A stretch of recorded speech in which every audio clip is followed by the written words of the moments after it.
Hi everybody and welcome to the ProgCast. I'm Gregg Bendian. Today it's a very special episode of the ProgCast because we have the great Gary Husband. Many of you know Gary as a drummer.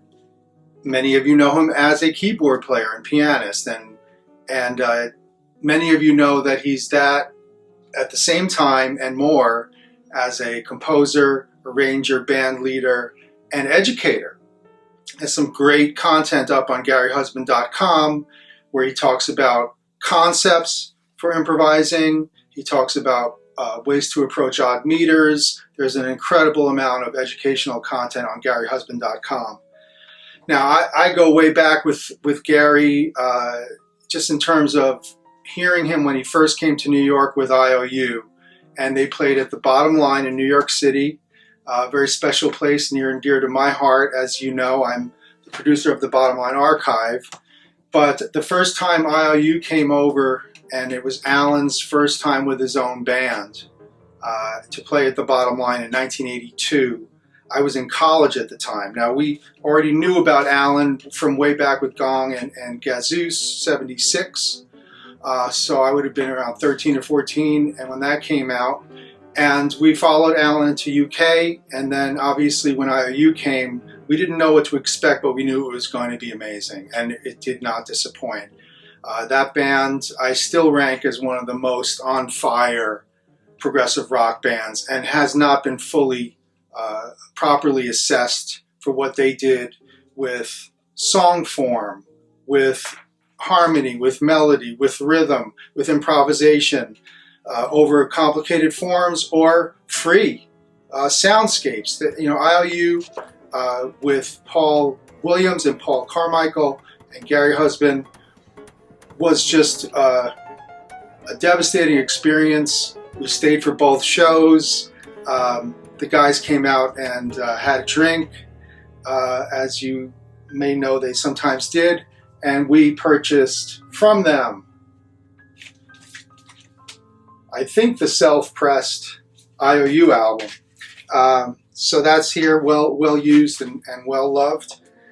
And then seeing that Gary played piano on this. So right away, a guy who's only a few years older than me, he's playing with Allan Holdsworth. Oh, he's also a pianist. So at that moment, we were quite taken. And then, of course, I saw him with Billy Cobham many times, and then on the John McLaughlin Farewell to the U.S. tour, where he was playing keyboards and drums, keyboards having to cover some mighty Mahavishnu charts. And I can definitely promise you that those are challenging charts, having spent about 12 years playing that stuff with the Mahavishnu Project. But what an honor to see those guys coming around. John in the Fourth Dimension, Gary on keyboards, and then of course the Jimmy Herring group. That was just an incredible send-off for the Mahavishnu music. We never thought John would want to play it again, but there he was, and he had the team, and got to talk to Gary about the keyboard parts and what it was like to play that music. We talked about our love of Jan Hammer. We really got a chance to have a nice hang. So here's 2 hours of my most recent hang with the wonderful Gary Husband. Please subscribe and like to us, guys, and support what we're doing here. And thank you, Gary. You are officially a badass. Welcome to the ProgCast with Gregg Bendian. I have really a special treat today in that I get to speak with one of my musical heroes, someone that I have been following his output and his artistic vision since the early 80s. So, you know, I'm not going to lie. I go way back with the whole British music thing, which is something, you know, obviously I think of our guest as an international musician, an international artist. But there is something I really want to speak with him about today in particular, which is the creative music scene in Great Britain, which I know that he's been quite involved with in many ways, top to bottom. And by way of a confession, you know, I started listening to to British music really in 1966 when I was 3 years old and Revolver came out. And after experiencing that, and for the first time banging on pots and pans along to Taxman and, I'm Only Sleeping, it really expanded from there, because when you grow up in the 60s and 70s in the New York City area, British culture is just, we're besotted with British culture. If it was BBC, where we could see Jeremy Brett playing the role of Sherlock Holmes, or if it was Monty Python, where you could, you'd have to stay up until 11 or midnight on a Sunday night to catch some Python. But by that time, I had already been completely immersed in British music. So I went from the heavy stuff like Sabbath and Zeppelin and Uriah Heep, I always like to say. Then I went from that into Yes and Genesis and Crimson and all the progressive music. And as I started to get into my my later teenage years and develop into, being a musician, wanting to be a percussionist, wanting to be a composer, I came upon this King Crimson record called Lark's Tongues and Aspic, and there was a percussionist on this record called Jamie Muir. Through Jamie Muir, I said, well, Jamie Muir is such an interesting player. I should really check out more of what he's done. Well, that was a very fateful moment, because I went from the progressive rock thing into the British improvised music scene when I saw Jamie had played with a guitarist named Derek Bailey and a saxophonist named Evan Parker, and that whole group of music improvised company that had an ECM record as early as 1970. So that opens up the whole ECM world for me. Then I actually started playing with Derek Bailey and was able to sort of bridge the gap between my interest in the British scene and then being a part of the scene, touring and recording with Derek, as well as guys like Evan Parker, Lowell Coxill, Gavin Bryars, Bart Phillips, John Stevens, Tony Oxley. These are all guys. I mean, I actually followed Tony Oxley on the Cecil Taylor gig. So after Tony was not available, then Cecil called me. So, I knew that whole world of really cool British percussionists, really cool British improvisers. Yeah. And as a result, became interested in guys like Gordon Beck, Alan Wakeman, even the band Japan with Steve Jansen, the percussionist in Japan that was starting with some really interesting pattern drumming in those days. Yeah. John Heisman, big influence. John Marshall, another big influence. So all of these people, even Keith Tippett, who was in King Crimson briefly, was another Derek Bailey compatriot. Yeah. Now, this is all to say that I'm speaking today with composer, drummer, pianist, and arranger, producer, educator, Gary Husband, who has come up on that scene. And I know as a very young man that you were involved with a lot of the great names, Dick Hextall Smith. Yeah, there are just so many interesting players from the British jazz scene. Gary, one thing that fascinates me about you is that at a young age, you are studying classical piano. Is that correct? Yeah. And your teacher was a real force. You could say that.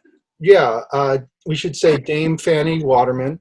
Yeah, in a sort of Dickensian sense, Dickensian Victorian really? sense. I mean, in terms of discipline and violence and intimidation, yeah, I'm afraid so. But that was all part of the deal with that old school. I mean, it was a pretty threatening experience just to be in that company. I mean, I say there, I don't mean to tar everybody in the classical realm with that same brush, but there was certainly aspects and realms and areas of it that were really an overall put off for me, in that there was a huge competition factor always. It was this whole thing, and this whole thing about the definitive way to portray Beethoven sonatas or a passage of Bach or whatever you might be concentrating on as a piece. And there was always definitely a right way and a wrong way, and this would kind of merge interestingly with others in that realm and their point of view, and really it was there's a kind of hostility to the whole thing, but I tried not to let it affect me, in that with all my experiences I just let the music permeate me, because I loved it. I loved classical music, and it still speaks to me and taps me on the shoulder today throughout all writing. I'm sure you find the same thing, Greg. Whatever you go through, it stays with you, particularly those aspects of it that have been more meaningful to you and have resonated truly with you, and they stay with you. They kind of, hey, we're here. I find it such a beautiful thing, but such is the value of being immersed in so many different kinds of music. But I'm racing away here, and you asked me. No, this is great. Obviously, I had, not obviously, but I did have the same experience as a young classical percussionist and studying composition. Yeah. Where at a certain point, what's useful, and what's not going to be part of your life. I wasn't going to stand in the back of an orchestra and go ding, every 52 bars. But that was an option, So Yeah. you're offered these options. You were probably offered the option of being a classical performer. Did it interest you at all? None in the least. Yeah. Because that is exactly where this. I mean, my piano teacher, and probably many like her, were after their next star performer, literally, and they were. I'm in as far as it being a concert platform performer, classical performer, and this was like, no, I'm never going to be that. I've no incentive to become that, and I've certainly no incentive to want to compete against somebody else, in some kind of contest or competition. So I would politely decline, to which I was usually either hit or or yelled at. And hey,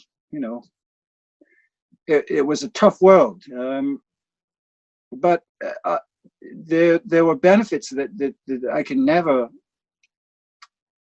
dismiss, and that still hold very much a part of my physical makeup now, and in terms of advantage. And this was the classical piano technique, and it was down to my father really, who said, listen, if you're gonna play piano, you're gonna learn classical piano, and that's it. And that's really why we went down that route. The biggest frustration with that, I'd already been playing tours and getting into performing, learning pieces with another piano teacher prior to that. So to go back to playing scales with a coin on the top of your hand at 0 miles an hour, and if this coin falls under the hand when you're making this transition with your thumb, you get whacked with a cane. So this was kind of a lot about what stayed with me from that, and really, of course, achingly so. I just wanted to get away from it, because I was listening to Keith Moon, baby.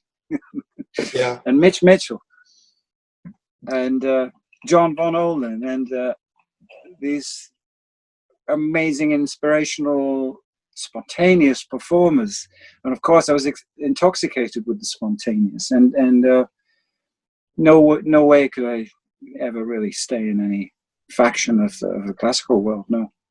Well, you hit on something really important, which is when we make that decision, when we make that transition, yeah, it's about our personality and our sort of inkling toward, well, we don't want routine, we don't want sameness, we want variety, we want to be open to a spontaneous, magical, possibly experience. Yeah. Some kind of discovery going on. Yeah, I mean, people used to say, did you ever do a regular 9-to-5 job, something with that kind of monotony? And I said, no, but if I did, and I could walk there, I'd have to find a different way to walk home, man, from day to day, discover new routes. I mean, just something to change it up, because that would be just inner carnage to me, to be tied into something as rigid, as regimented as that. That's why we become musicians, and more specifically creative, involved in the spontaneous more.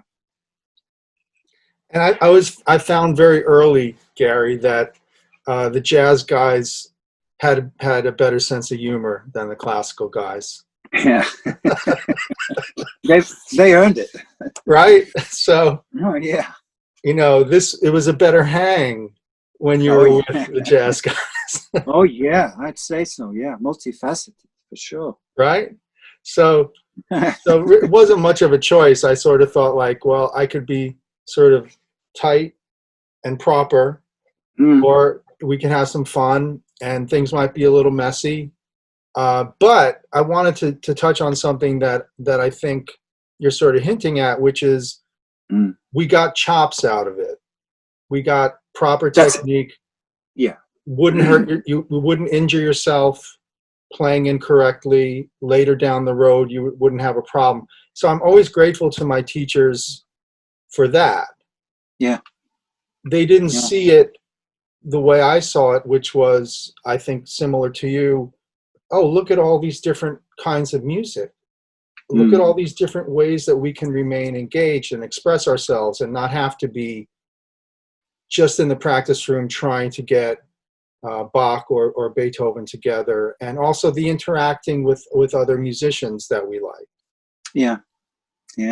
Hey, the big world out there. Yeah. And that's all I wanted to do. Yeah. But yeah, it's exactly right. I mean, I almost got there, and you hit me to the post, and exactly the physical advantage, and in some ways the application.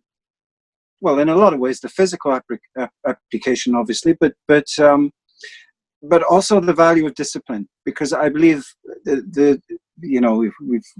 we've seen various cosmopolitan musicians say the value of being able to work to a certain discipline, and somehow the restrictions become the possibilities, and I feel that too. And although there have been journeys into the complete unknown, there was, if I can just recount that, I was illegally hanging around the Leeds College of Music in north of England, Yorkshire, where I grew up, and I wasn't technically supposed to be in there. But there was a very kind of alternative, quite a maverick he was, in terms of a writer and a teacher, and an all-around facilitator and encourager of creative talent, of creative people.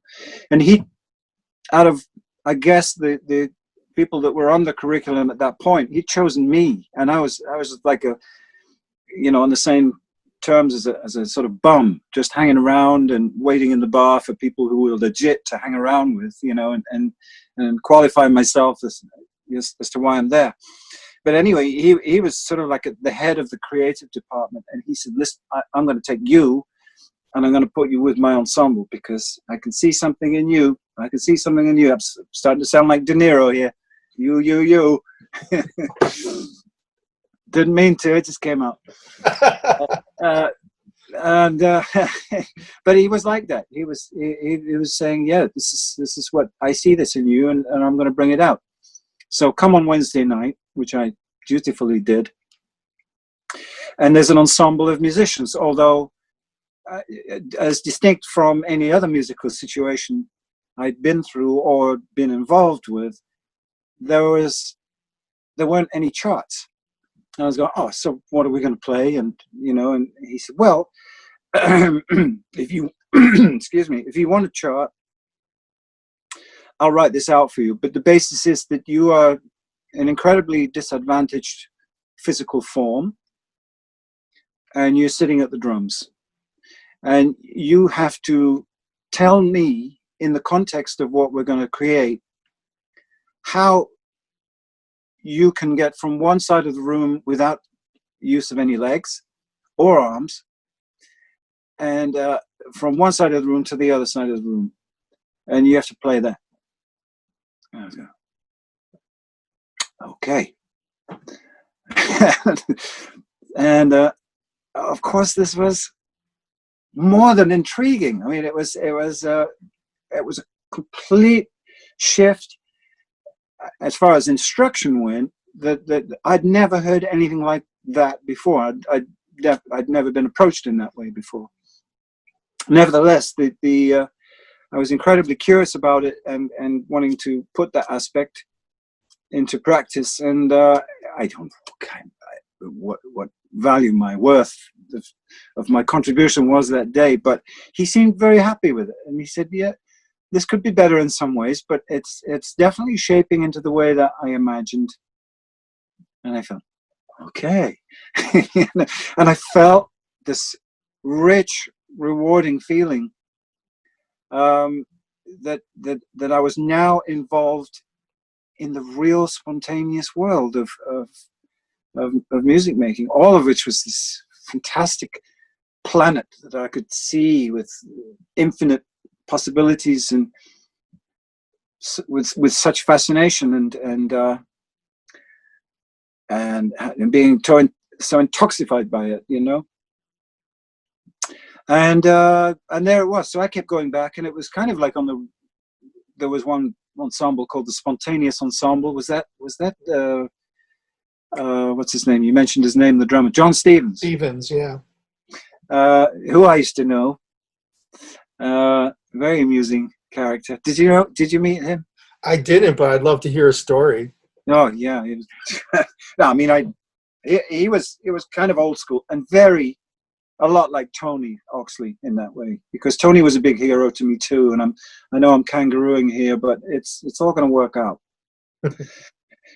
And of course, the biggest source for me, as I'm sure it was for you, was the radio, because I wasn't around in this. I was a kid in the 60s, but I was aware. There was so much music around, apart from this whole area of classical music, which was more, this is it. And I wanted to know what isn't it. Yeah. What was out there that I knew was there. So I would tune into a lot of the jazz stations, some of the more contemporary classical stations, and the creative, and I was weekly almost coming into contact with performances by Tony Oxley. I thought he was just God at that point. I mean, he was getting the most unbelievable expression out of it. I didn't even think of it as a set of drums anymore. It was just expression. It was just, in all its purity and wildness and glory and celebratory, joyful existence. It was just unreal, the feeling I got from listening to that. So these kind of painters, in a way, were hugely influential on me, in which later opened the door to. It wasn't quite a shock hearing Tony Williams, who I thought was a genius, and responsible for so much expansion at that point. And at 17 years old, excuse the hell out of me. Yeah. I mean, to expand the conception, this whole conceptual participation of the drums to this unbelievable extent, all of a sudden out of nowhere. But it wasn't quite a shock because I'd been prepared for it through listening to a lot of experimental artists, before. So, Like who? well, the names we spoke about, I was also. Did you hear of African drummer Louis Maholo? Oh, Mahalo, sure. And he was Johnny there. Diani. Yeah, exactly.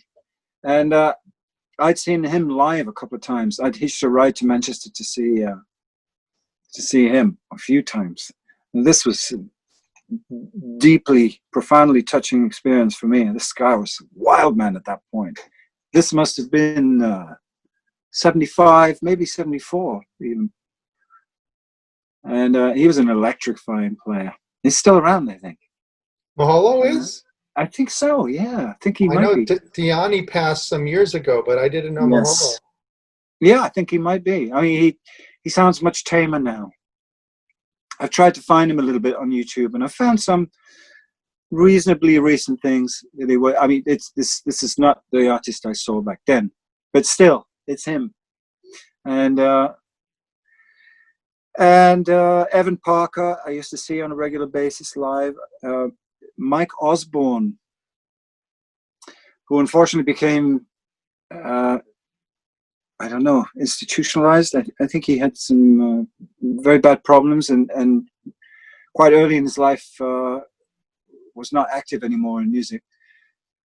And there was this three saxophone player group. Forget what they called it, but it was John Sermon, Alan Osborne, and a guy I used to play with. Damn, what's his name? Wakeman? Yeah, no, but I played with Wakeman. Yeah. Jeez, I can't remember his name. Alan Skidmore. Skidmore, yeah, wow. And they had a trio of this was on I think the Durham label. I don't know if you're a big vinyl archivist or what. I know the Durham, sure. Yeah. Yeah. So they had some releases out there, and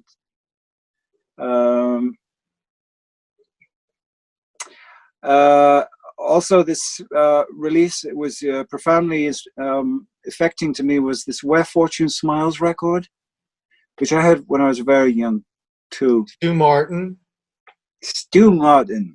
Oh, and do you know that it's a little bit like Dali, or am I thinking of Dali or someone where his roots, where if you look at his early work, he was so involved in the traditional. Oh yeah. I mean, he was like a tradition. You wouldn't believe it was the same artist. And this was amazing to learn. I'd been to some exhibitions and things to find that out. But Stu Martin was in the Maynard Ferguson Orchestra, I think, as a regular swinging big band drummer. Hey, and look, then you hear honestly, for me, the best free jazz drummers are real jazz drummers. I mean, if you want to play out, you've got to be able to play in, I think. I think so, yeah. And we're going back to these certain disciplines that help form you and definitely focus you, I think. Yeah. I mean, I remember as a young man being fascinated with Paul Motion and the Bill Evans stuff, obviously, but then of course his ECM trios and his ECM records were life-changing for me. Armenian guy, composer, drummer, band leader, boom, So he's there with for me, for Tony, he's there with Jack, he's there with Max, the first guys, that from our team in a way that said, you know what? Drummers are musicians too. They overcome that world. But Paul had said it in a Modern Drummer interview I'm always thinking of time, even if I'm just thinking of time in terms of moments or seconds passing. So that influenced me, so that when I was working with people like Derek, I always had a pulse in mind. Even if I was playing the most abstract stuff, Sure. I knew whether it was a larger pulse, I knew whether it was a faster pulse. I could modulate metrically. Tempo could change based upon my original tempo. Kind of things I got from contemporary classical, but then brought over into a fully improvised mindset. So, I always had that sense that you had to be your own arbiter of structure or form, and you had to be listening. And that was something that came from jazz that I don't think really the listening chops came from classical. No. Right. So I agree. Right. So I think that, Where Fortune Smiles, of course, I knew John was on it. I knew Sermon was on it. I had an amazing experience, I can tell you, just about 6-7 years ago, up here in New York State in Woodstock, where Jack DeJohnette lives. All of a sudden, there's a duet concert of Jack DeJohnette and John Sermon in a local gallery. Oh, fantastic. So, I drove up there and I got to see them just completely blazing, Yeah. Jack played some piano. Yeah. It was just incredible. So that's an interesting thing I wanted to talk to you about. Is so as these records are coming out, like Where Fortune Smiles, like Extrapolation, like Devotion, are you aware of John as a presence in the English scene? Yeah, very much so. If not before I'd actually heard him, I was in contact with people who'd worked alongside him and who knew him very well from those days. And but as consistent as with some of there was always a thing in England that even if you were slightly out or known as a little wild man musically, you were still in or out. And John, I could see what really struck me about the way he was looked upon was that he was actually out. There was nobody, there weren't too many guitar players that wanted to talk about him, for obvious reasons, maybe. I don't know. Because I hold his whole British period actually in this golden. I know he doesn't. He doesn't want to talk about it, and reckons he doesn't remember much of it. Maybe he doesn't. But nevertheless, the recordings are there. I'm not sure if you know his work on Hair at its Hairiest. This is an album. If you look that up, maybe somewhere by a traditional jazz clarinetist called Sandy Brown. Okay. And kind of like a more traditional comedy guy, George Chisholm on trombone, and then the trumpet I think was Kenny Wheeler. And typically for those days, there was quite a cosmopolitan lineup of people, more outside people with more inside people, and finding this common ground. And some of the solos that John took on that record, I mean, I really recommend it because it was it was like when I first heard that, which was well before Mahavishnu, even Where Fortune Smiles. I say, well, I've never heard anybody play this angular thing with that kind of motive, with that kind of attack, with this kind of vibe, even though it was like a classic guitar sound he was using, very pure, not a million miles away from a Wes Montgomery sound.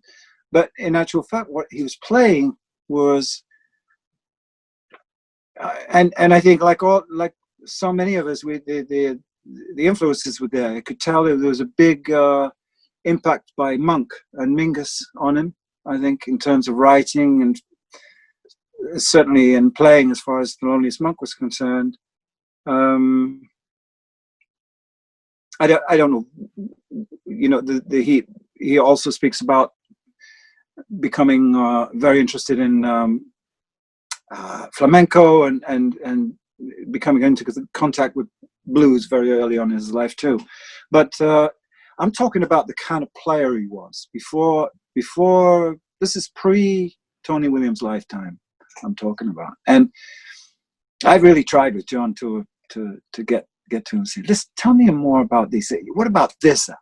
You know, what about Windmill Tilter with Kenny Wheeler? Or what about, you know, the Gordon Beck Quartet? You know, what was going on there? Oh, I don't know. Nothing. I was just fumbling around and finding usual, you know, just fumbling without too much to say. I said, are you kidding me? I mean, you were like an electrifying bolt of lightning, of inspiration then to me. Yeah. And I'm talking about the shapes of these, some of which came into fruition on that Mountain on the Clouds album for me. In terms of these lines, which were total separatist to me. I mean, really modern, contemporary, engaging, cutting edge, angular stuff. Mountain in the Clouds, Miroslav Virtus. The track, I Will Tell Him on You. And Jack's on there. Up-tempo thing. And this, it's unbelievable what it does there.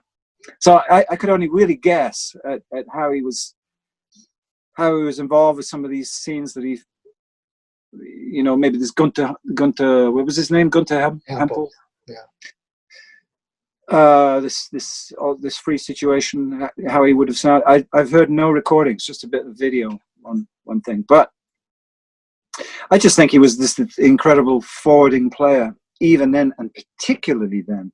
And, you know, along with this conversation, really fitting in with this conversation, he was really sticking out to me as a real maverick. And consequently, a lot of the stories that Gordon Beck would say, for instance, when he added guitar to his trio and John came in, they'd play somewhere and they'd go, they'd come up to Gordon after the gig and go, you know, very nice set and everything. We'd like to ask you back again next month, but not with the guitar player. Very intriguing, huh? I mean, John wasn't a threatening guy, I don't think, and you know, he wasn't going around with being violent or rude to anybody. I think he was just the kind of personality, musical presence then that people were like, ooh, you know, not the easiest. You know, there was some tension and, in my opinion, revolution going on in him. Majorly so, even then, which is often overlooked, in my opinion. So there were quite a few of these early records that really represented him as a very full and formed personality in music, unashamedly revealing his influences from here, from there, from Tal Farlow to Derek Bailey. I think people like this, and certainly the guy, who's the guy with the name a bit like Zaza Gabor? E.G. Munoz? No, it's like I think his first name no, I think his first name's Gabor. Gabor Szabo. Yeah, yeah, exactly. Who I used to call Zaza Gabor. Yeah. Right. Okay, really good. Yeah. Anyway, but the way he was playing on this, what's the saxophone player's name? Who did that album? And they'd all been listening to that. I know. Tony Roberts Trio, those tunes, Third Floor Richard, actually came from that album. And it's not Eric Dolphy. And Tony Williams is on drums there. Oh man, I can't remember. The Blue Note? No, it's not a Blue Note thing. Maybe it'll come to me. But anyway, the what was going on there, I think, was like all the musicians, I just remember responding to albums from America. But it was in the way that they responded in a very, very different way, because they had a very, very different feeling and a more distinctive objective than what they were hearing, certainly in the mainstream, in a, I guess what you could call an English way or a European way. Prefer to think of it like that. But there was an English, very for sure, a British old school, yeah. Well, this is what I'm interested in getting at, because on one front, you're talking about a time period that I'm very interested in, which is the moment when it starts to change over to a real progression and a real forward motion, forward movement, and everybody's looking to do something different. It could be that it's in the advent of Coltrane. It could be because of, the Beatles have now, knocked open songwriting and rock music. It's just a general attitude. And you're there in England, and certainly a kind of epicenter in many ways. But I think in the jazz world, much like the LA scene, which I've been very involved with, it's not viewed as seriously as, say, a New York or jazz or Chicago jazz experience. But I happen to know there's a lot of crazy, amazing stuff going on in England and Britain at that time. Was the record you're referring to with Tony, Eric Dolphy, Out to Lunch? No. Because I always thought there was a bit of a Dolphy thing in John's early composing. Yeah.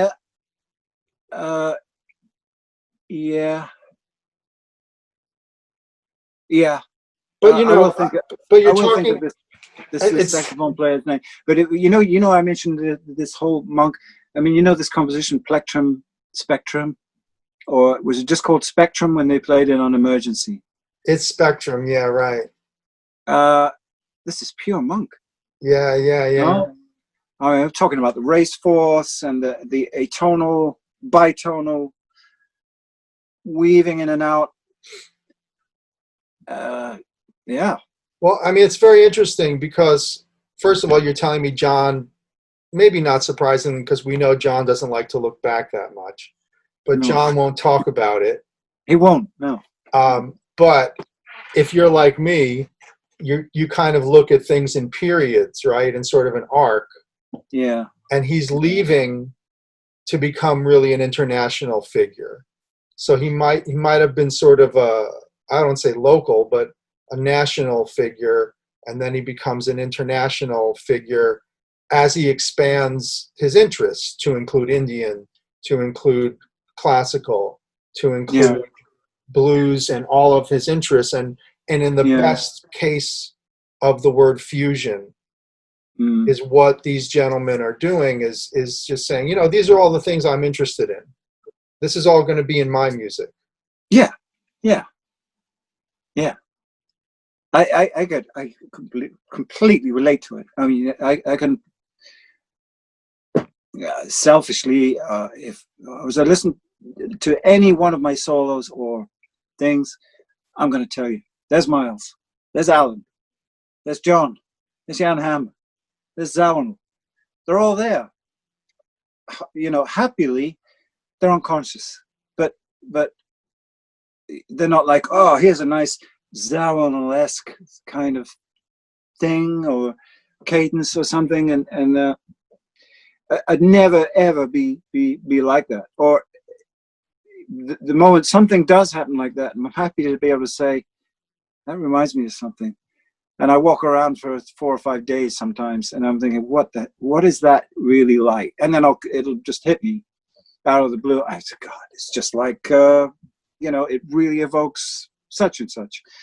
And as long as it's come out about that way, I don't mind so much. But because I can't, I'm richer. Well, of course, they're part of everything we love, everything we found resonating, informative, touching, moving, stirring, and inspiring to even go and approach the instrument in the first place, which was the case with me. I mean, when somebody commented that one of my drum solos, was like reminded him of Keith Moon, I was happier than Larry with Gregg. I really was. I thought, wow, if you can hear that, because that's exactly this Alakazam smash. This what do you call it? Almost abstract, but certainly just blazing defiance and maverick kind of unleashing of something intrinsically and all evidently him and part of his whole makeup. So yeah, for someone to say that, thank you. If anything, these guys inspired us to do it our way. Exactly. It's just like, there's one is, I've said it a million times, but one thing is, I was talking on a drum Zoom for somebody, and they said, out of all the drummers, what would you choose to be overall the most affecting? What have you got so much out of? And Tony Williams's mind came up just from out of nowhere, probably because I was listening to him that morning or something, and he said, "Oh, really? That's an interesting choice." And I was like, "Why would that be an interesting choice? I mean, it's like somebody that big. Come on,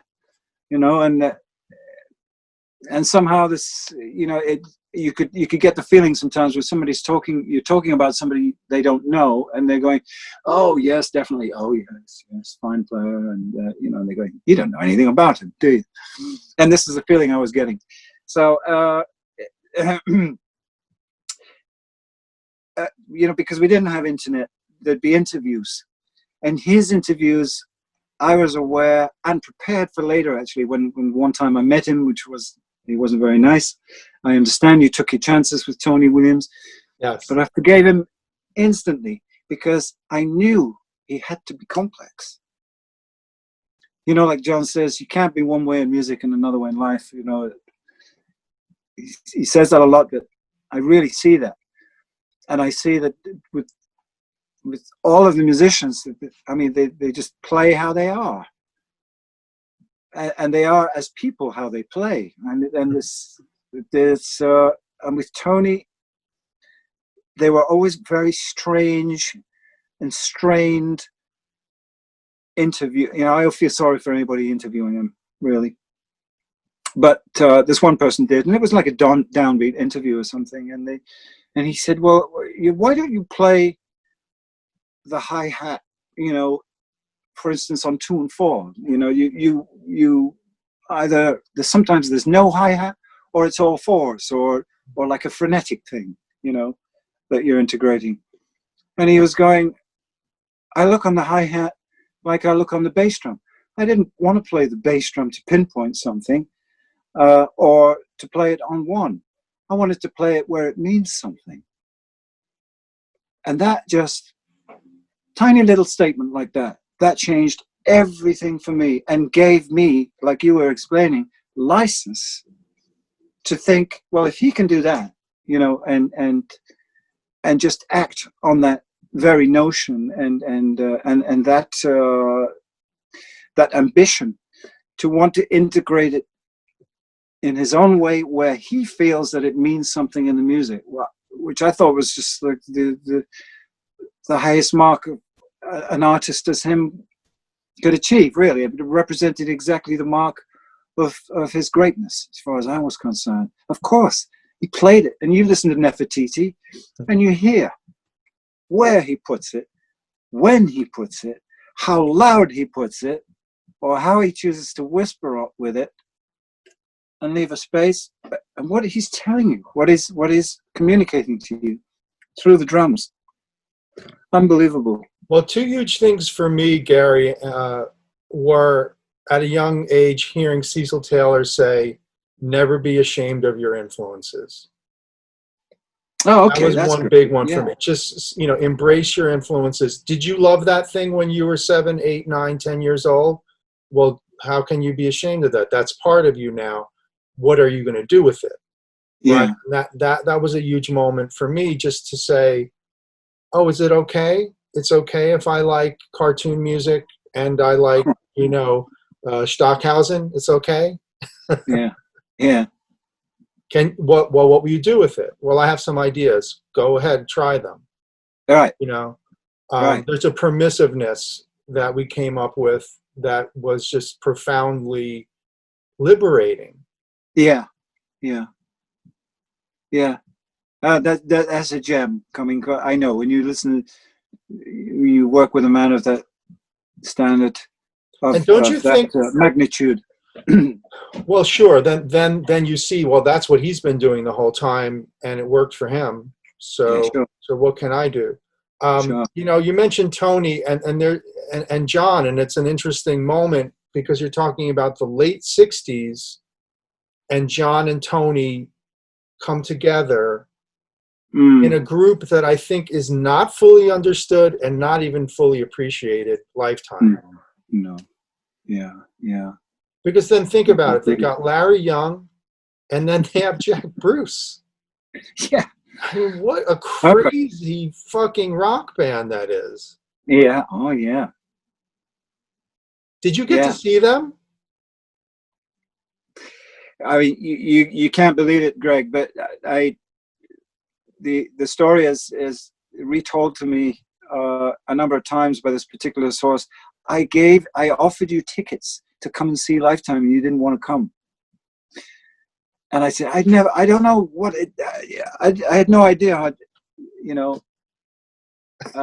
I was, what was I, 9,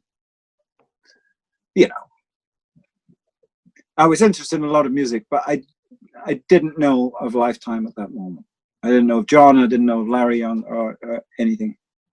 So I hadn't got there yet. And unfortunately, I turned this offer down. I did get to go and see. I deliberately made sure that I wouldn't turn down any offers anymore, though, because I did get to see Earth, Wind and Fire in 1974. That's another story. That was a moment. Yeah, that was a moment. No, but I know people who did see that tour, in England, and apparently it was just, a smattering of people, and most of them, I think, walked out after the second number or something. Well, Tony singing and quietly boom, boom, boom, boom on the bass drum with this ethereal organ shit going on. I mean, any more surreal, like Fellini. And they're going, why isn't this band more popular? That's a really apt connection there. It would have probably come across the same to them as it would have been to put them in front of Juliet of the Spirits or Satyricon. Well, it's what my misunderstanding was the fact that I thought Tony, and definitely in my estimation of him as an artist, or what my conception of him, or my understanding of him as I thought it was as an artist, was that he decided to sing atonally and deliberately out of tune. And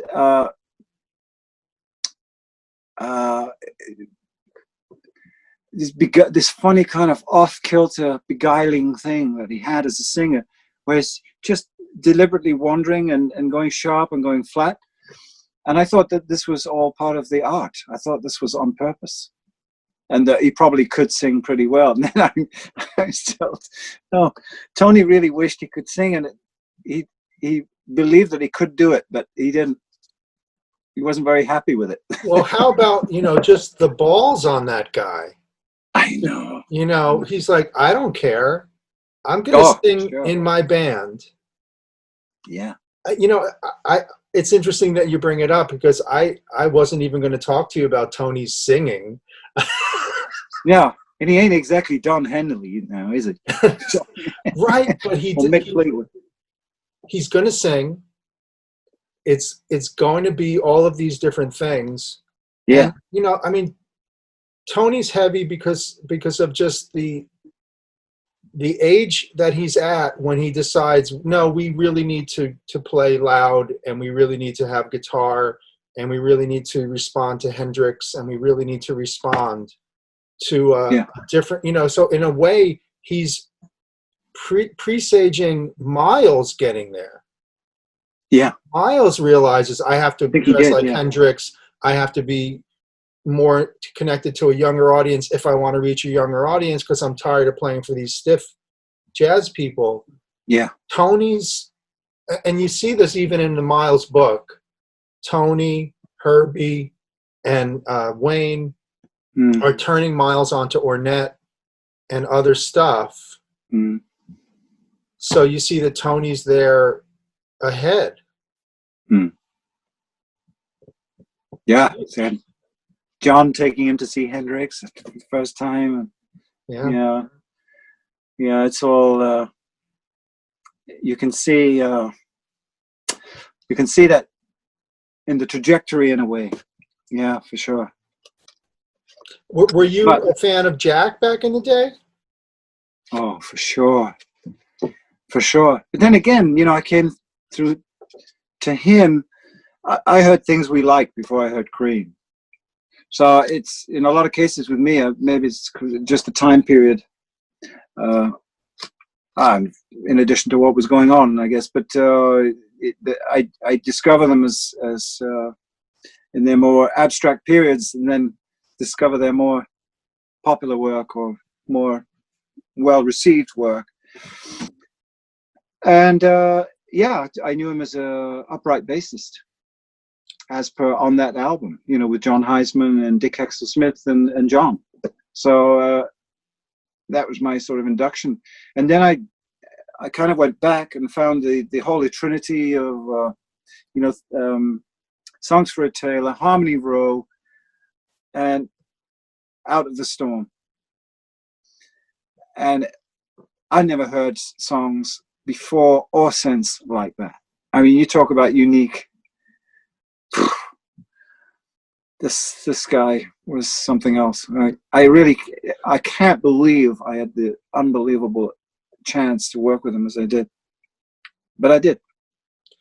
I would, love to chat about Jack Bruce. I was fortunate enough to produce an archival release of his from 1980 at the Bottom Line Club in New York. Oh yeah. Billy Cobham on drums. Clem Clemson, David Sanchez. Yeah.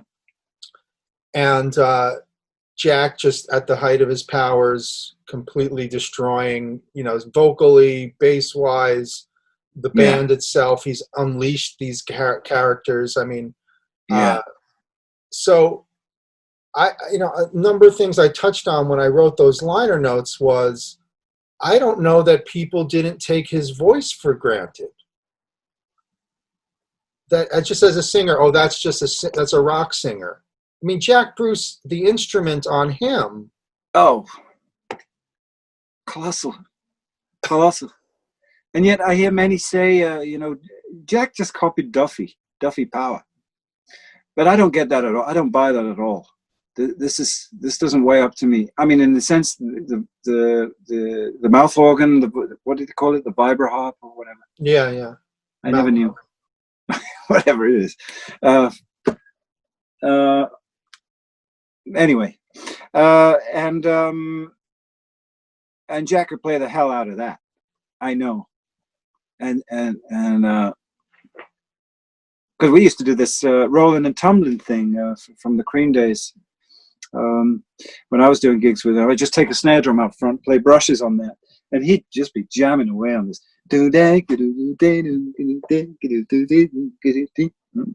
Just roaring, just tearing the place apart. I mean, blues harmonica. Thank you, harmonica. Oh.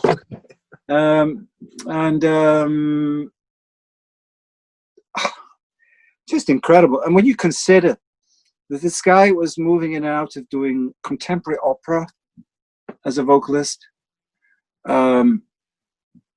with this big blues band he had in the 80s, or his more abstract jazz things, and just the total breadth of where he lived in music and what he encompassed as the personality he was in music. It's difficult to really come to terms with what the size of the beast he was. It was really something, Jack, and unique. Who could be any more unique than that? And distinctive, immediately recognizable. Oh, God, miss him very much. As a bass player, he was also very important. I think so, yeah. Oh, yeah. And it took me, I mean, sorry to keep bringing me into it, but I had this great opportunity to get to play with him, but I didn't get it right for a lot of years. And on and off in the 90s, I played with Jack. And it wasn't really until we got to make an album with Robin Trower. It was one of the last albums he made, actually, really, called 7 Moons, that I finally got it. I finally got where to put the bass drum. Because if you listen to Jack and Ginger, there's this stereo going on all the time. And they're so perfect for each other. They find the holes in what each other is doing. And they compensate. And they interact like this, like man and wife or something. Don't ask me who the wife was, but anyway. Really conversational thing happening in the most unique way. And Jack, I can go back with tapes, and I'm just being too rigid or stiff or conventional, because he didn't like anything being too conventional. He'd say, break it up. It's all right. Leave more spaces. No, not really. Play more, And he had this kind of insanity, joyfully insane thing about him. But at the same time, he had this greatness, such greatness and such wisdom. And I'd hang on to every word he'd say, but it took me 9 years to get anywhere near close to believing that I could play with him well, until the last recording I did with him. And it was just a matter of getting the bass drum right. And in a sense, I allowed myself to be influenced by, I didn't transcribe anything, never did that, but I took where Ginger put his stuff. And, to the point that he'd reverse stuff, beating Sting and the Police and Stuart Copeland to that thing. Putting beats upside down, starting the one on the snare drum, and, this kind of stuff. And it's conceptualizing this way. And Jack would just put things in totally unpredictable, non-consistent, different way every time. So it was just, for anybody interested in being spontaneous, this was every moment of music making for him. Every moment was about invention and spontaneity. Never the same twice. And it's amazing because you'll get on a gig where the band leader sits on the drummer and doesn't want anything other than the time. Yeah. And then you have, I was being very polite. Jan Hammer had hired the Mahavishnu Project to be his band for a little bit. And, I saw some of that. Yeah. Albeit on YouTube. Yes. And I was so concerned about being careful with him. And he just looked at me in the middle of, I don't know, the first or second thing on rehearsal. And he went like this. And I knew then he wanted more from the drums. But it's Jan, so he wants the drums, It's like Jack, John, these guys, they want to hear the drums. Yeah. And once you realize, that is what this is about, is everyone having a voice. Yeah. Yeah. Allan did too. Yeah, and he couldn't stand more than 2 bars of any looped phrase ever. He said, "You break that up. Don't give me this backbeat shit. I don't want 2 and 4. I want everything other than 2 and 4. Just be improvisational. Just keep it open." Conversational. And he, alluding back to your point, there's rhythm in the abstract earlier. Allan would say, have a similar notion that he regarded groove as being just as what am I trying to say? The term groove applying just as much to playing creatively as it does just establishing a rigid figure and looping it and keeping a nice, what's traditionally known as groove. Get to, you know, whatever. And it's going. And it doesn't change up much except for the odd whatever. But Allan wanted constant activity. And he said that was either grooving or it's not. And he'd always think in terms of groove, but he didn't mean it anything like anybody else talks You mean about like it. it's either happening or it's not? Yeah, it's kind of, yeah. But even in a frenetic but nervous but or a very inventive way, something can have it's got a great groove. So he heard more, he felt the need to want to call that a groove. And that's great. Most drummers would be going, what are you talking about? Man, your music is about as far away from groove as anything I can imagine. You know, because look at all this, there was rubato in it. Stuff me and you picked up and remember from the classical days. And guess what? When I first heard Allan play his compositions to me, it was just with the guitar, with cross-legged, and he's tapping his foot. Only what he's not explaining to me, these little pauses, you know, a little pause mark over a certain note, and they just hold for a minute before advancing on. And sometimes they'd be followed by a little, I can't think of any names, getting faster like a breath, in speed. or, you know, or a moment. Yeah, no, it'd be it's like the opposite to rallentando. Like a little Accelerando? A little accelerando. Thank you, Greg. Sorry, too much coffee, and you know it would be, and it would just rush, and somehow just catch up. And these little touches, and this was all really early on before we really started to record anything, and I noticed all those, and I thought the duty, as I'm fully imagining would be the same with you if you heard that, is I need to acknowledge those. These are part of the music, and since I'm listening to him play it, and I heard him play it more than once, and he'd do the same thing but differently.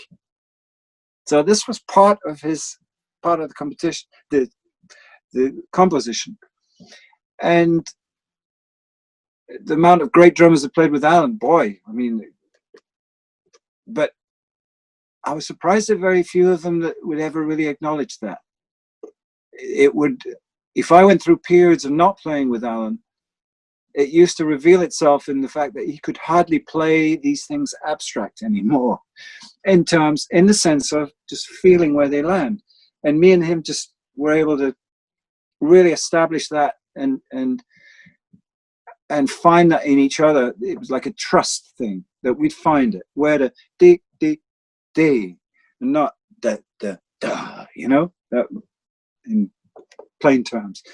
But and this, we established this kind of trust and empathy we established over a long time of playing together. But if we took breaks and he'd been playing with somebody who perhaps didn't really acknowledge that too much, he didn't used to resist too much. He'd just fall into the ridges and play the closest in point.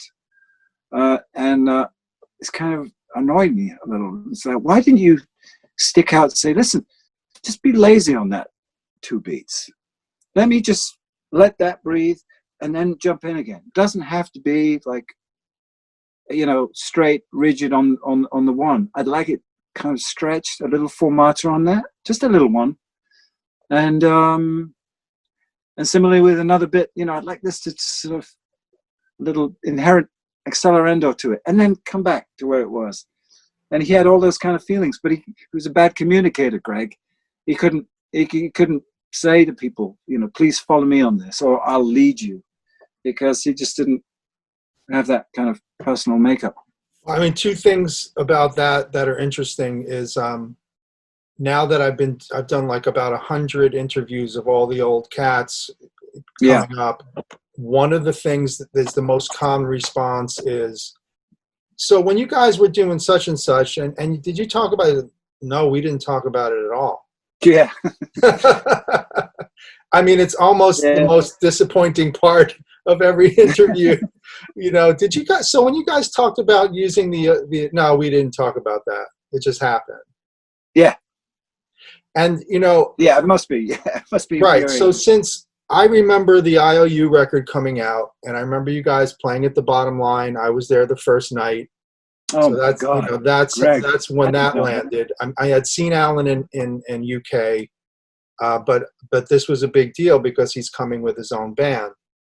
And we immediately noticed the time thing, that letters of mark, where it would be like, ba, ba, ba, da, ba, there'd be like these little moments, which right?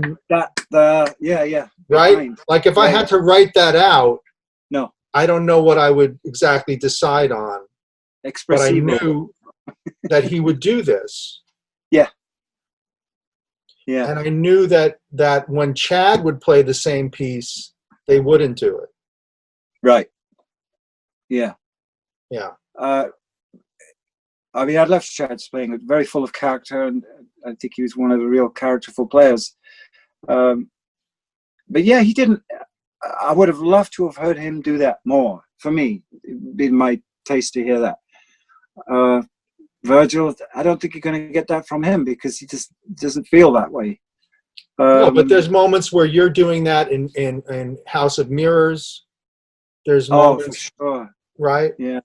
And Bendy so time. we would study this because, and there's one other thing I wanted to share with you, is eventually towards the end of the time he was making public appearances, Allan did a sit-down talk with an audience that Leonardo had set up for the Cutting Room in New York.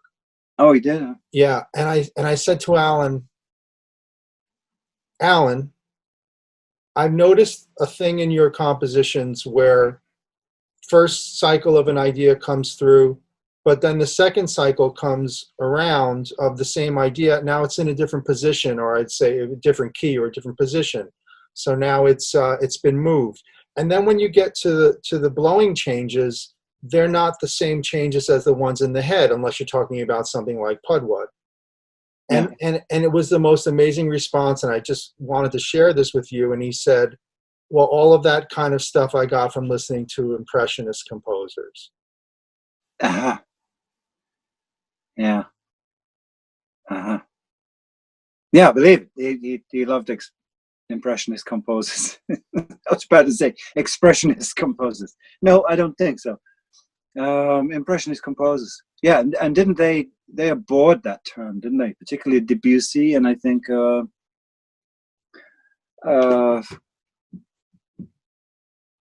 Ravel. And Ravel.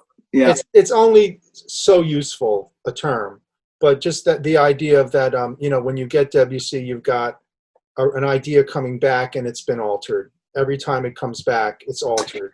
Yeah, no, I see. Yeah, I see. Yeah. No, he was. I know he was very. He left. He was really inside of orchestration and different timbres for things as well. One of the things he never really got together was that he wanted to play with a brass band. A Yorkshire real, coal mining. A lot of the coal miners used to have their own brass band in the north of England. It's this whole. There's no more, of course, although a few of them I think hang around. And there was a particular quality to this. It was very evocative and quite haunting, and really takes you back to Britain of that time, really. And he always wondered what guitar and brass band would sound like, and it's one of the things that I was really encouraging him to try and do. Poor guy, he couldn't get incentive together anymore in the end, but he really did want to do that for a long time, to the point actually we did this tune City Nights. I'm not sure if you know that record, Secrets. Sure. So I layered all the keyboards first before anybody did anything. So in a sense, sort of created the framework and the template for it, and the harmonic accompaniment up ahead of time in the solo section. And in it, I tried to get like a French horn, trombone, Yes. tenor horn. Yeah. I don't know if you recall. I do. Yeah. I tried to give him like a kind of muted horn backing, and I said, I'd say, "You like that?" And he went, "There's something I really like about that, and I don't know why." And I said to him, "Well, you made me do it, actually." This comment about a brass band, a down home Yorkshire brass band, and I try to get close to that, in terms of timbre. Yeah. And I don't think anybody really picked up on that except for you and me, Greg. But that there's just a little point of interest there. Well, I mean, I love those little references in Allan's music. The intro to Home, for instance. Yeah.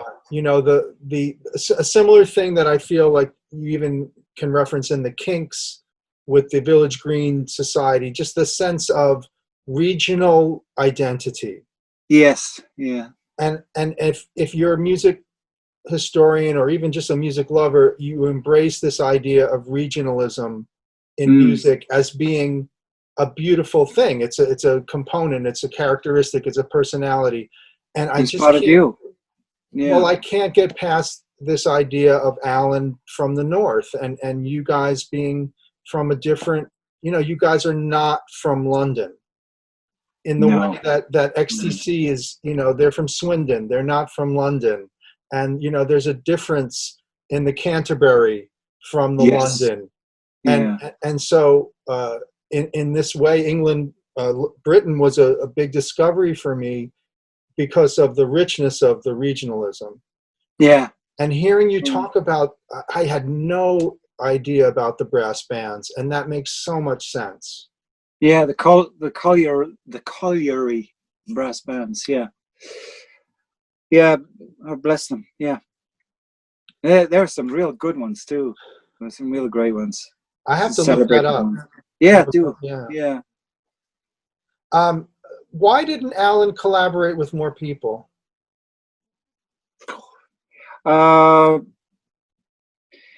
I think there was a big reluctance with Allan, particularly in later years, but even in years previous, he was a bit of a fatalist, really. If ever there was an opportunity for something great to happen, he'd invariably smash it. Unfortunately, there would be, I think there was an offer from Miles at one point. Miles Davis was very interested in him. Michael Brecker wanted to do some recording with him. I think there was a meeting scheduled for that. Allan never showed up. And Allan couldn't think of any more bigger figure in music that he respected than Michael Brecker. And I don't know why, Greg. There was a reluctance to let himself have something that could be really potentially great and advantageous too in terms of his career and broadening or just reaching another kind of audience in a way, and being able to communicate more to people on a broader general music level than just the guitar player audiences, as was so often the case. I mean, with all good reason. I understand why they wanted to. Nobody could believe it. I know, but I never really could get in with all that. I mean, look, I want to be clear to you and to anyone that's listening that Allan Holdsworth doesn't owe anybody a single thing. He left it all on the field. He brought things to areas that we never could have dreamt of. He did a variety of things. I guess that is bulletproof. But I was always just curious how there's not 3 or 4 ECM records with him and Jack, or him and Dave Holland, or him and the string quartet. Well, there was always this thing. Just to mention this briefly, Greg, that around the time, particularly of when we started coming to America, which that point where you very kindly came along and saw that. I can't imagine how loud it was. It was loud. Anyway, yeah, I'll bet it was. You were loud. Oh man, yeah. Well, that was Allan's thing. You see, people would say to him, "It's really loud out there, man." It's. And he said, "Well, we play accordingly to the loudest acoustic instruments, so get used to it." Sorry, tough. Anyway, you were on fire. I remember that. Oh man, yeah, I can imagine. Anyway, but we meant it. I know we meant it. Well, and sorry to interrupt, but just on this area, I just find this so fascinating. You can't say he didn't try to present to the audience by bringing Paul Williams, the great Paul Williams, along. He didn't try to present to them an evening that included voice and vocals, some lyrics, and that this was his vision of a post-Jack Bruce Songs for a Tailor or Harmony Row kind of band. I know he was quite fond of Jack. Hopefully it was reciprocal. But I know for fuck's sake that Allan was trying his damnedest to bring you, here's my band. We have songs. We have a singer. We're going to play some instrumentals. There's going to be some exploration. And then when that doesn't really, I don't know what you want to say, break through to a certain level of people. And I don't care. It's perfect the way it is. Yeah. But then there's no real, he's like, well, I tried that, road games. What an experience that must have been for him of frustration. And then finally it's just, well, this is what I'm doing. And then of course people go after him about the syntax. So I often feel, like he couldn't win with just what he was bringing. It was too much for people. Yeah, I guess so. Yeah, but this way, I think you're right, Greg. But there is also this factor in the around that time period that you first saw us, and in the days of IOU trying to gain some popular. I mean, it was a joke here, as most things are, really, to try to start up and get any kind of movement or advance with, because people just didn't get it. But we had to come to and play some American work, and of course Allan had this great following already from the UK and the Tony Williams and whatever else. But established jazz magazines would always avoid his name. I mean, it was many years before you saw anything at all reviewed in Downbeat. I remember. I remember something in their defense, which they claim was like, because this is not a jazz musician. He's a rock guitar player with a rock sound. But what they couldn't figure out behind this unbelievably bigoted and blinkered point of view was the actual sustain was there for him to get a musical effect. He wanted to be able to control degrees of sustain because he loved the saxophone so much. We all know these stories. But this was the reason he didn't even like sustain. I mean, he throughout periods in the 90s, you could hardly hear any overdrive whatsoever. It was so subtle. And he tried to refine it as much as he could without it sounding blazingly overdriven. But for a magazine to sort of say,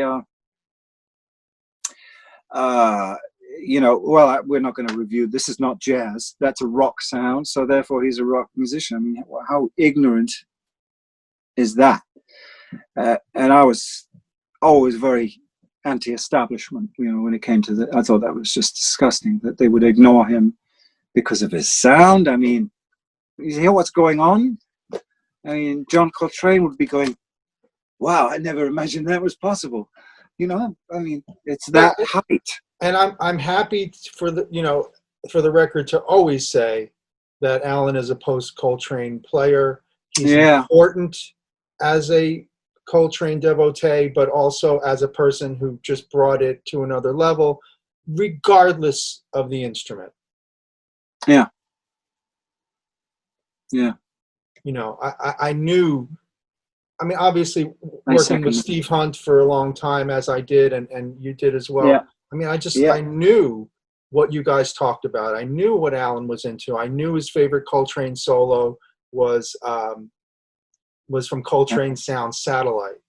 You know, I knew that the syntax was important to him for the reason that you just mentioned about having control over the shape of the envelope of the note, having control over that, you know. I mean, he's even doing flutter tonguing on that tube at some point, you know. Just so here's what I really wanted to say is that I really feel like Allan suffered for his art. I think he did. I think he needed to suffer, but I think that was in him as a human. There we go. This thing, you play as you are again. And that all tied in with the fact that he was reluctant and often denied himself possibilities to do better. I always thought of him, and not surprisingly, since he was the person that introduced me to this figure, I always thought of him as a Nikola Tesla figure. Yeah, great inventor. Never happier than in his little workroom and putting together a new box, you know, that's going to facilitate this or do this or run this channel in a different way, or, you know, produce his sound in a different way, simply because where it's put in a container and what shape that is and what it's made out of, and relentless experiment, of course. It's joyful. It's joyful. And the juice extractor. Yeah, all that stuff. Yeah. Yeah, man. Yeah, I know. He had a hell of a imagination, creative genius. You know, you don't say it much, but you can say it there. I mean, to have been alive and spent any time with him was really an honor, and I knew it the whole time. I was able to introduce my little son to him when he was quite young, you know, so that my son had contact with him.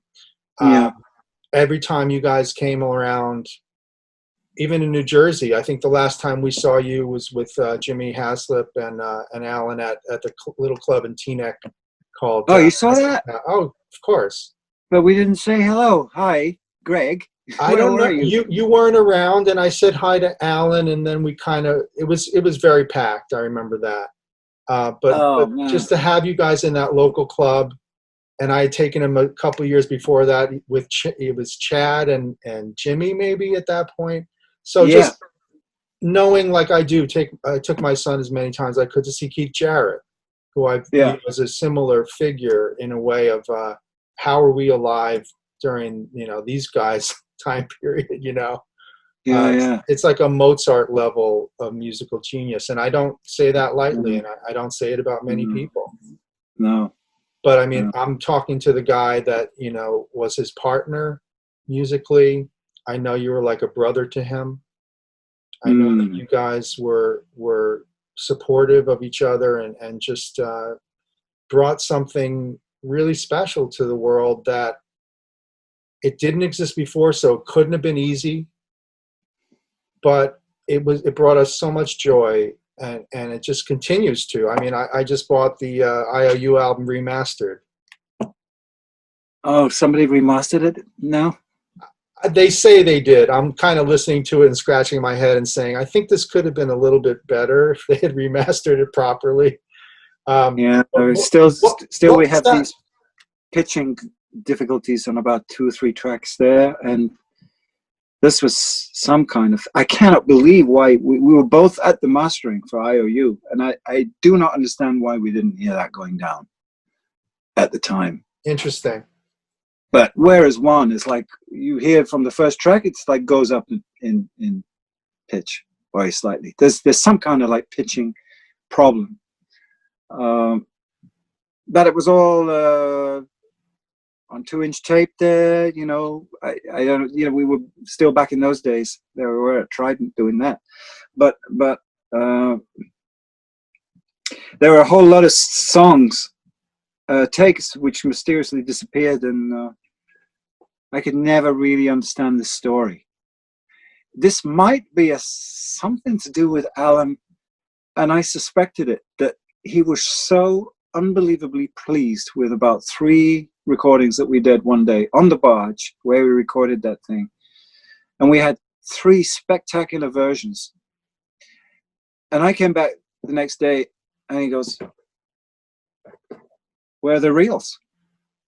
And I go, "What reels?" It's the ones from yesterday that we recorded. Well, I don't know, you know, and the engineer's wandering around going like, "Well, where could they have gone? You know, was somebody on this boat?" Allan didn't seem to be holding too many people to task, I have to say.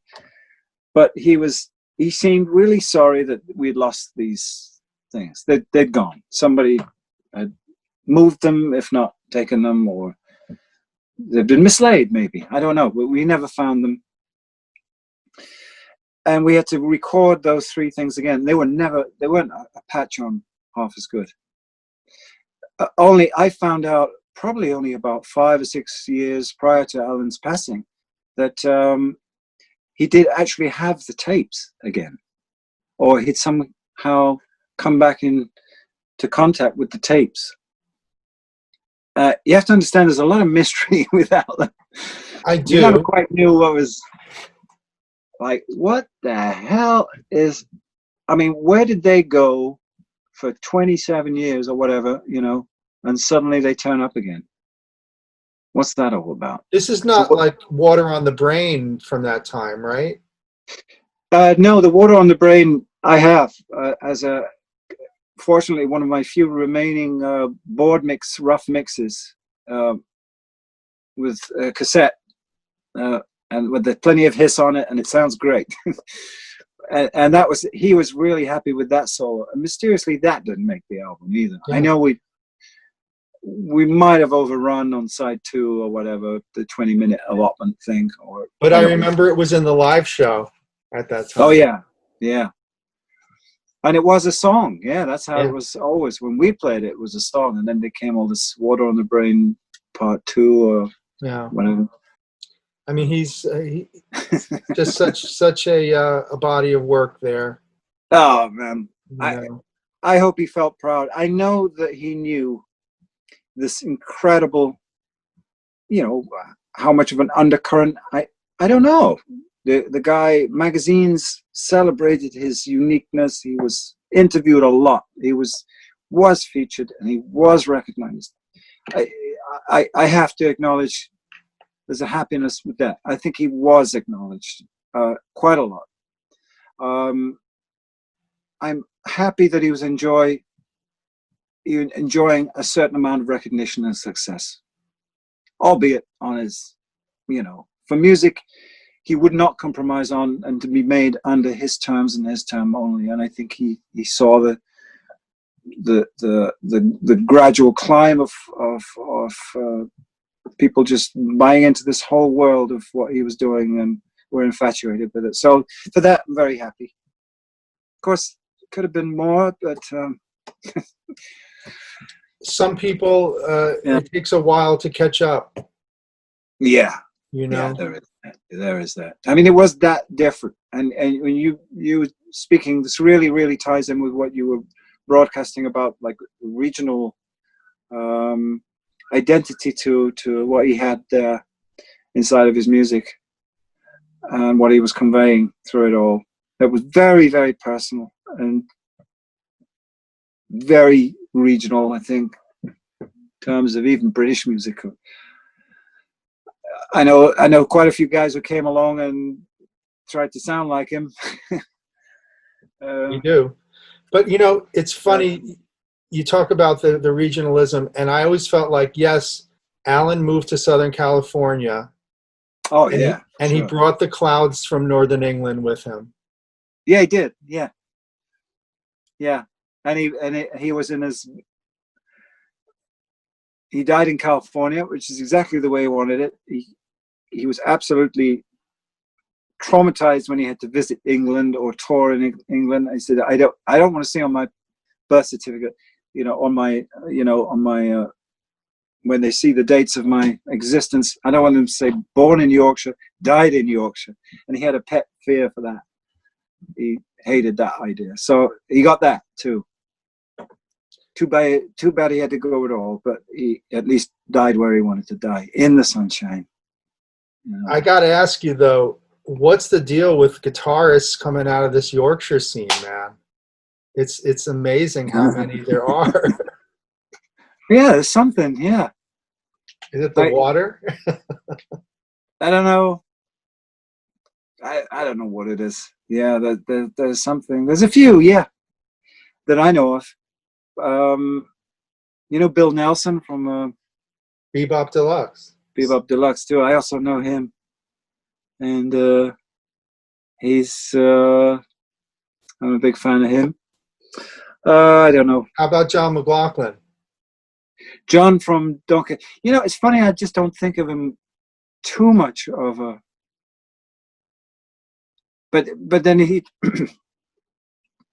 What age was he when they moved from Yorkshire? 4, 5? So he's not really that much. No, I mean, he was up in. He spent more time up in Tyneside, where they taught like this. The way come down here to play all the people like Kenny Booger. Wow. That's the accent there, and it's this Irish side and the Scottish side. So, and a family full of people who are infatuated with Francophiles. So it's kind of it's not obvious to feel the Yorkshire in him as much as Allan. What was it like finally getting a chance to play the Mahavishnu music? Yeah, it was it was really, really thrilling. I mean, it wasn't without its. I mean, of course, the situation with which we did it was a double band kind of situation, and I was never really a fan of two drums.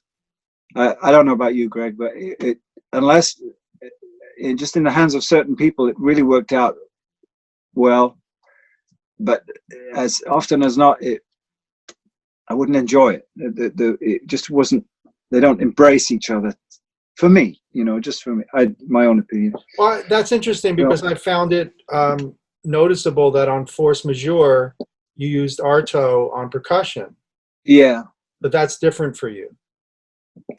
Percussion, hand percussion, feels different for me. Yeah, it's got a different sonic place in the frequency, and it's got a different presence to it.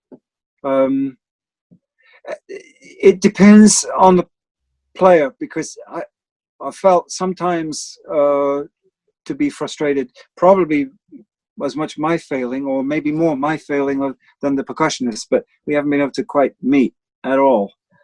But I'm a big fan of some of the Weather Report lineups, Bobby Thomas, Peter, and of course Alex Acuna and Manolo Vadrena.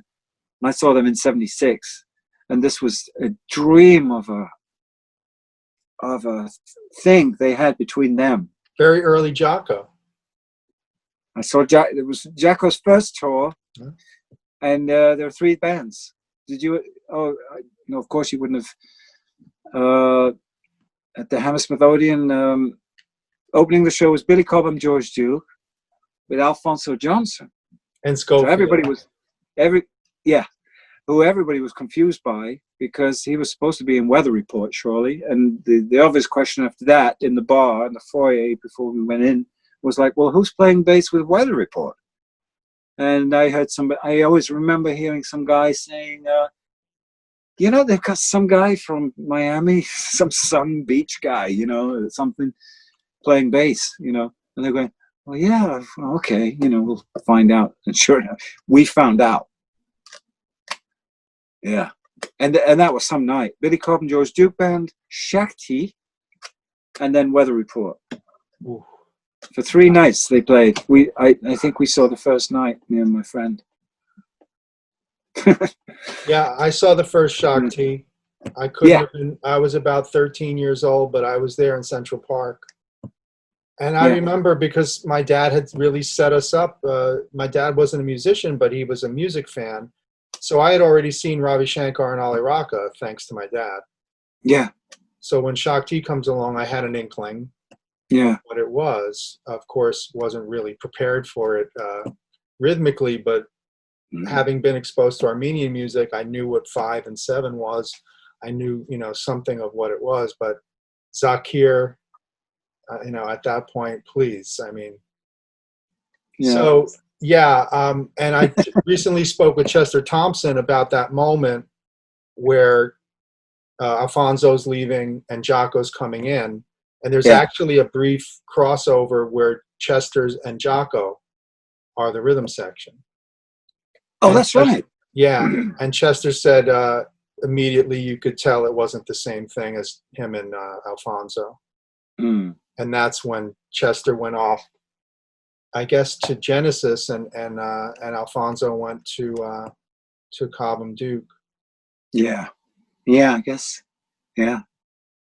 Yeah. And of Great. course, so back to the Mahavishnu stuff, but as a keyboardist, you've got a lot to do there. Yeah, I had quite a bit to do. Well, I could share. Sorry, I could share some of the duties with a couple of the other guys. There was the Invisible Whips. I can't remember anybody's names today. I don't know what's happening. Jason Crosby. Jason Crosby here, who played excellent violin and played Fender. He had Fender piano. And what's his name? His face the other side of the stage. Oh God, excellent guy, playing clarinet and organ. Oh right, I remember. Yeah, he had 2 guys. Yeah. So shame on me, I'm forgetting. It's just not coming to me. Anyway, so there was a bit of help with some of those parts. But I could double some of the string lines with the real violin, which is nice, an old producer's trick. Get one real violin and track it with 5 false ones or something. And so that seemed to work. And of course, a lot of these arrangements John was bringing of the stuff was different. It was like with added tweak, like this really different look at Lotus on Irish Stream that we played, which was really nice. I really liked that arrangement. That was cool, yeah. And quite a few other things we managed to do. I mean, it was quite a hell of a feeling playing Birds of Fire. I mean, this was really something, to just play those arpeggios and not, to be actually playing with it. And John made the decision to use a real amp on stage for this tour, which I think was pretty wise, because Jimmy Herring has this very larger-than-life sound presence on stage. So John got an amp, and boy, did he have an amp. It was actually closed off to the front of the stage, but it was screaming at me for all those concerts. But I didn't care. I loved it. And some nights, John was right back there. He was right back there. He was just like gone and right back there. He was starting to really sound like he did. And then he'd come back, a lot of more present day sort of lines and ways of forming his lines would come back. But sometimes he went really back. And it was like, oh my God, And it was a tremendous experience. Yeah, it really was. It was a great, great uplifting tour. And everybody was in so positive about it. It was just a great show. They could Abstract Logics put this whole lineup of people that were completely dedicated in every realm of our touring party, and it was, you don't find that every day these days. So that was quite something to pull off, and very thrilling to have done. Yeah, I have very fond memories of it. I got to spend the day with you guys in Newark, and you and I got to chat a little bit. Yeah, soon right. after Allan had passed. I know we spoke about that. Yeah. But just the magic of that combination of people, and really the kind of the send-off that John got from doing that tour in the U.S. was super important, sort of really to someone who had been growing up with John's music. You know, when Birds of Fire came out in '73, I was 10 years old, and we had it on 8-track. Sure. It was a gold album. It shipped gold, I think, or it sold gold within a year. That's an unbelievable, life-changing period, because we're hearing instrumental music presented as the popular music of the day. Yeah.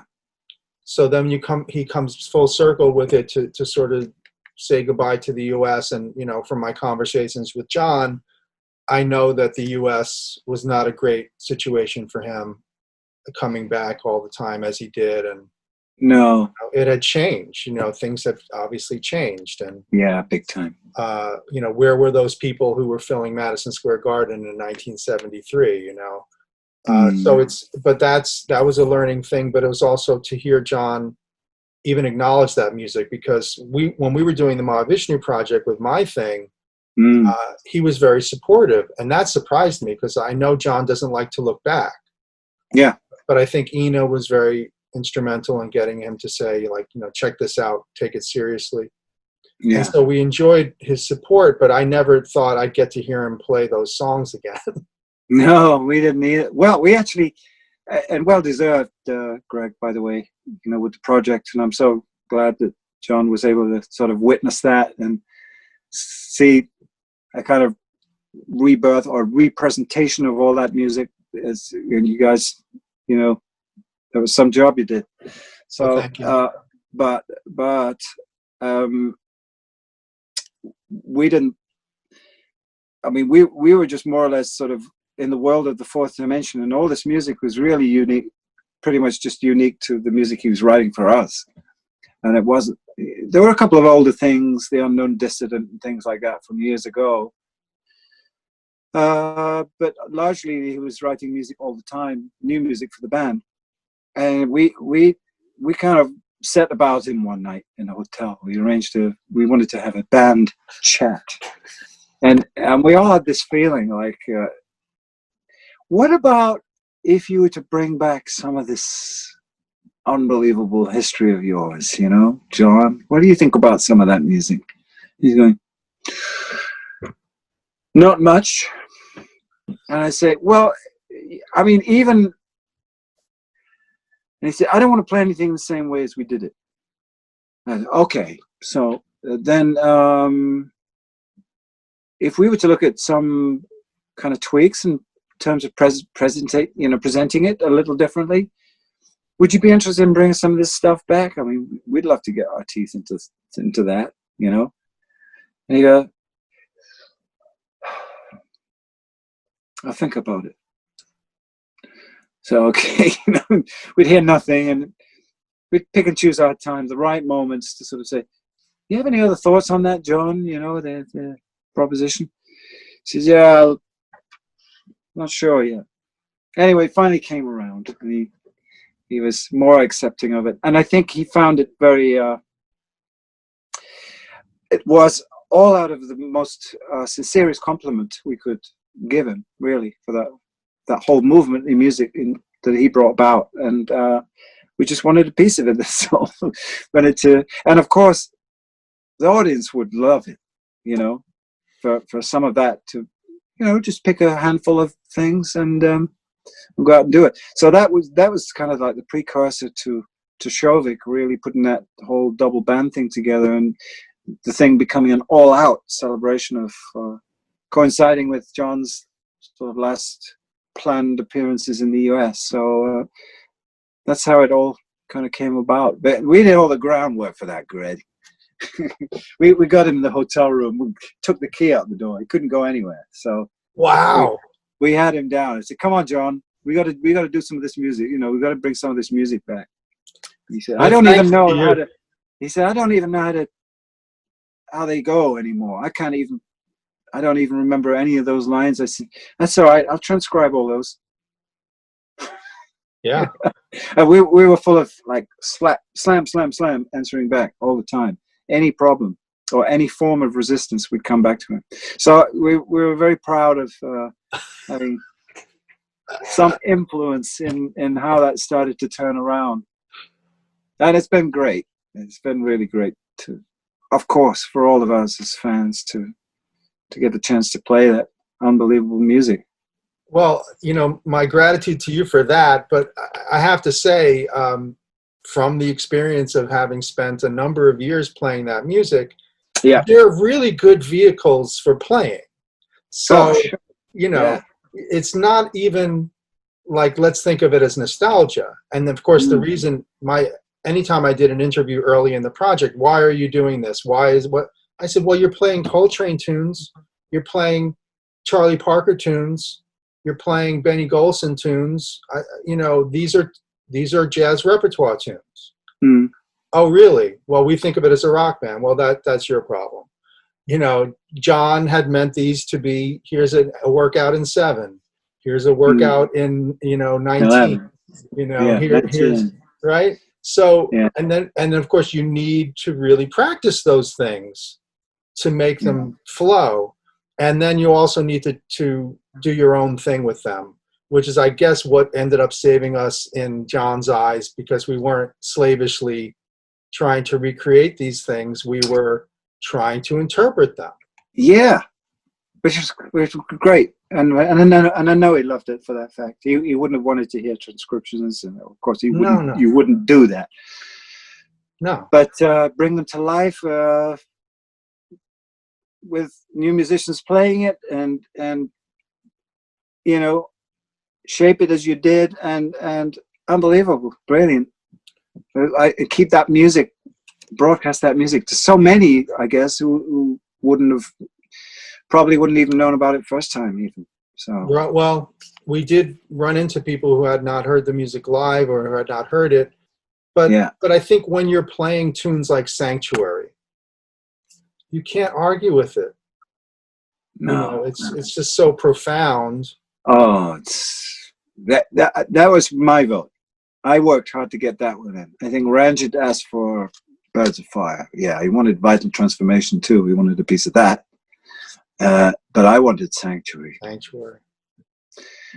And he said, who's going to solo it? I said, you.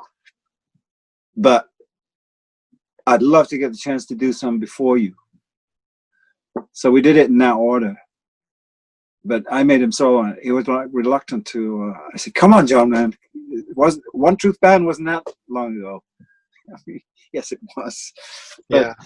But no, man, I know you've got it. I mean, go for it again. Go for it again on that tune. Because that, to me, is a work of... I can't explain the proportions that I consider that work to be on. Yeah. Gary, I just feel like we could go on and on, but we've done 2 hours basically here. So yeah, I gotta go too. I'm on cooking duty tonight. So, but I really appreciate the time, man, and lots of love to you and the family. And thanks, Greg. Same to you. Thank you for all of the music and all the inspiration. Wow, my 10 cents worth, but thank you too, man. We're all, this is a level playing field here, and I know that we're all coming out of what we have in common and dearly love about music, and have taken in terms of inspiration and creating upon, taking the ball and running further in that respect. So we're all in that endeavor very sincerely in the same way, I think. So particular pleasure. I hope it won't be long before we can talk soon and to hear you play again soon. thank you for being here with me. Gary Husband, No, always a pleasure, always an inspiration. I feel like it. Man, I feel like I'm going to take these off. I feel like an actor here. You know how when they're off screen, they always have to do some, the hair's coming the other way, you know. and then I'll do this. They've got a hat or something and glasses. Yeah, exactly. Okay. Please Anyway. continue to watch the podcast. Next time up, we're going to have original Mothers of Invention keyboardist and composer Don Preston. So I'm really happy to be able to keep this going with all the most creative people. And having Gary Husband here has been such a pleasure, such an honor. Thank you, Gary. For me too. Thanks, Greg. Okay. Be well. You too, sir.